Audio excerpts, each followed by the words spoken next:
Hello, Peter. Thank you for coming this place again. Thank you, Mika, for having me. It's good to do it again. I'm so happy to have so much beneficial information and messages from you all the time. In My the pleasure. last, yeah, in the last video, you said that not all beings have positive nature, and if they wanted us dead, we would be. But does this mean that negative beings can even influence and manipulate our consciousness? I would say more our thoughts that some can perceive as their consciousness. So there's that yin and yang aspect to everything and everyone.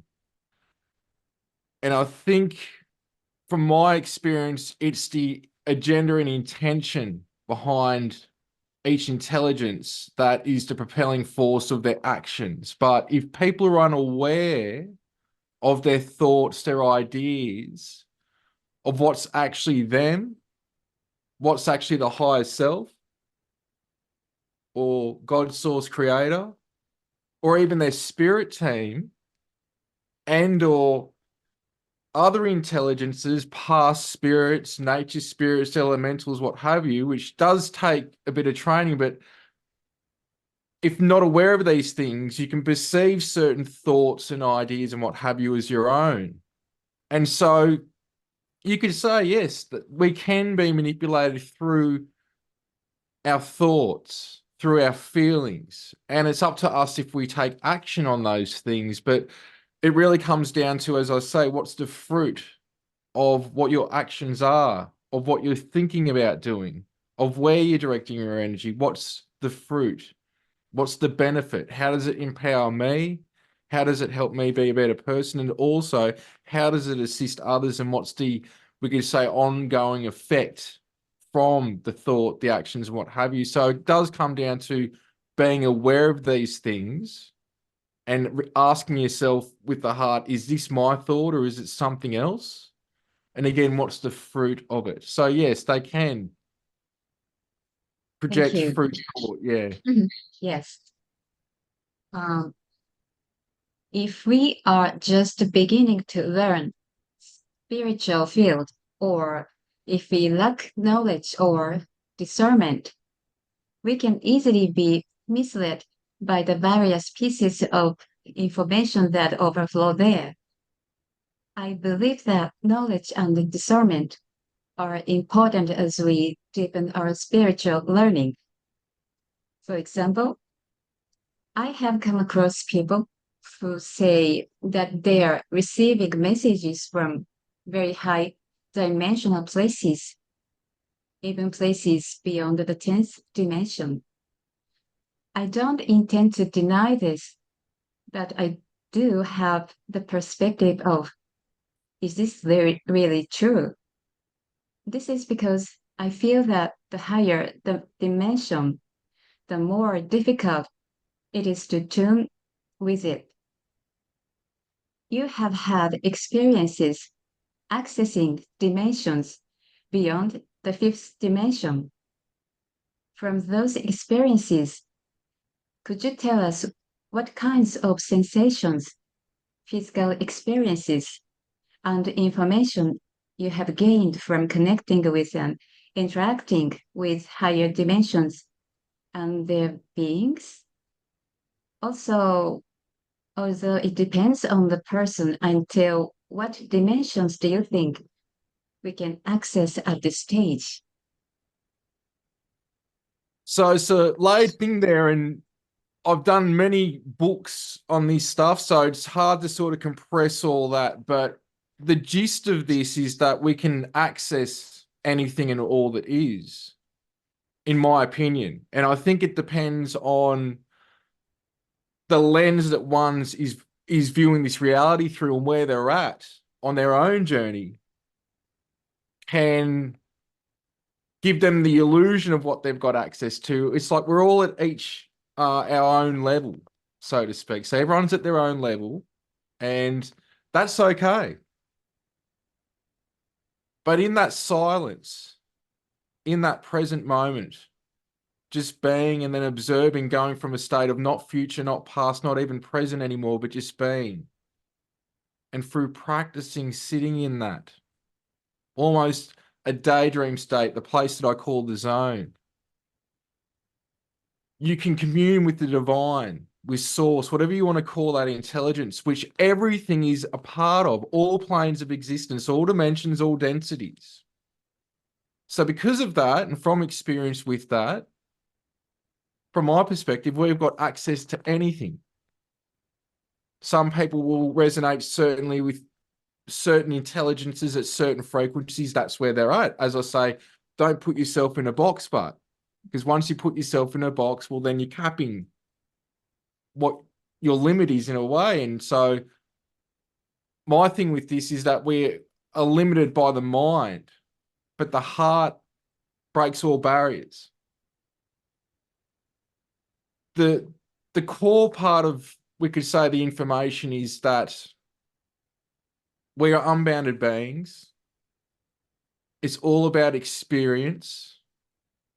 It's all about learning. And through that, it's about going through experiences where we need to learn about forgiveness, most of all about love, and reuniting with that love frequency, because our natural state is love. It's the feeling that we feel in source.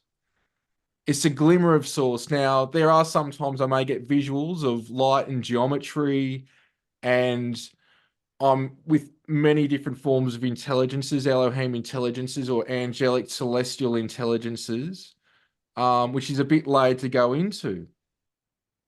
Some, and at times for myself, and this is more common for a lot of people, some people, they're sitting in a feeling of knowingness and being within that source energy, which again, when you're in that energy, what's happening is it can feel like you're hitting nothingness, darkness, but in that nothingness and darkness, if you know how to sit and be, just be in that state, you can start to navigate and pull what you need to pull or experience what you need to pull, which for me, it's all about clearing the space and being open to experience whatever it is that you need at that present moment as an earth human to be on your journey, to get answers, to get resolution on things, to be able to be the best and effective that you can in your relationships, in your life in general. And that's got to do with the heart space.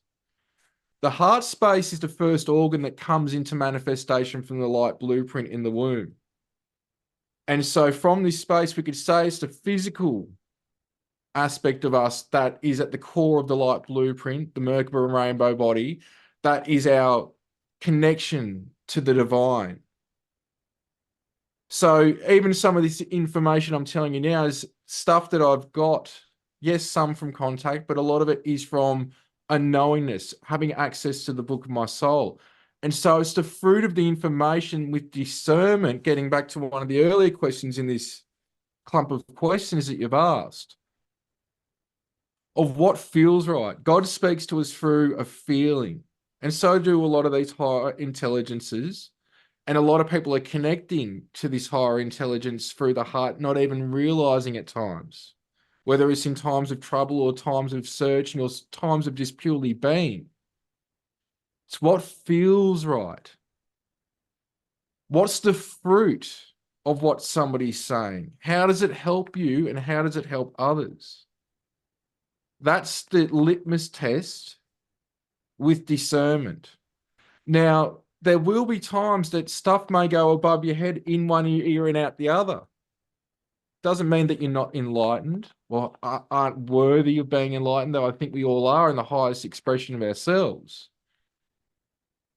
It's that in the human mind and the restraints we put on ourselves and the limitations, or where we are at on our journey, you may not understand what somebody else is saying. Sometimes it might be people don't understand what I'm saying. What I learnt in my own experiences with Elohim, different variations of the Pleiadians and Orions, and list goes on, and saints, sages, and masters, is that the pinpoint of my higher self that's experiencing Pete here in the body wasn't at a certain level at that time to understand the information. So there is sort of a discernment within discernment that if you feel something just might not be right, well, you've got to trust that, but sometimes you may not be at the level of consciousness to understand what's being revealed to you or what's being said to you. You might in 3 days, you might in 3 hours, you might in 3 years, you might in 30 years. So there is that catch within it that if you're not sure, what I say is put it in the grey area. Don't put it in the yes or the no. Just sit with it. But it really comes down to how is it empowering you the information to walk your path, to live your passions, to be in love and to share that love with others. And treating others how you want to be treated. It comes down to the most simplistic things, but each to their own. And I hope that's sort of covered the many questions within the question that you put forth. Thank you. Our consciousness has a great influence not only on the collective consciousness and the entire Earth, but also on celestial bodies, deities, and the universe. Sound is one of the things that can instantly shift consciousness. Is it said that our bodies are made up of 60 to 70% water? Sound vibrates water and the cells and has various effects on us. What kind of sound we listen to and what kind of sound we express will not only raise our own energy, but will also affect our consciousness. Could you give us your message about the relevance between sound and consciousness and the effect sound has on the body? Well, something I can't prove at this time completely, though we are delving into it, is that everything is consciousness and awareness, which goes into sound vibration. Sound creates light, light creates matter. And I believe they're actually all interchangeable. With that said, we have now got to the stage of smashing photons together and creating physical matter for a short period. Even from light at a certain frequency, it's being created from sound. So sound's now even being able to create light through studies. We know with Dr. Emoto's work, and you're in Japan, Emoto is no longer with us. I have communicated with his son. But we know from the great work of Dr. Emoto that with positive words, prayer, even writing the word down or speaking it verbally, when exposing water to it, and then the water's frozen, the water crystals have beautiful geometry, much like a snowflake. There's harmony in it, we could say. Now, when those experiments are repeated with negative intention, negative words, they're distorted. There's no harmony within them. And so we look at our bodies, as you said, 60 to 70% made up of water. What are our thoughts, our feelings, and our actions doing to the water within our body, but also to us on a cellular level and also on a light body level? Now, when it does come down to, we could say, frequency in music and sound, I say listen to whatever makes you feel good. A lot of stuff with soul's good. There's still, rock you can listen to, or this, that, the other. It's, I'm not to say. But we see with Simoscope, and I learnt this through Michael Lee Hill, who got Simoscope to play, I believe it was an A note, in 432 hertz many, many years ago. And you see binary code and perfect geometry fluctuating in that, which is where these days, originally it was done on a metal plate and they would put sand on it and then they'll start to play sounds and you'd start to see geometry. But when, for example, with 432, it's done in water with some type of device, I believe with a speaker down the bottom. and they're taking high-speed photos from my knowledge on this. I might be a little bit wrong with this about how they're actually capturing it. It's a bit of a contraption. But there is beautiful, not just one bit of geometry, a lot of beautiful harmony geometry in it, as well as binary code, ones and zeros.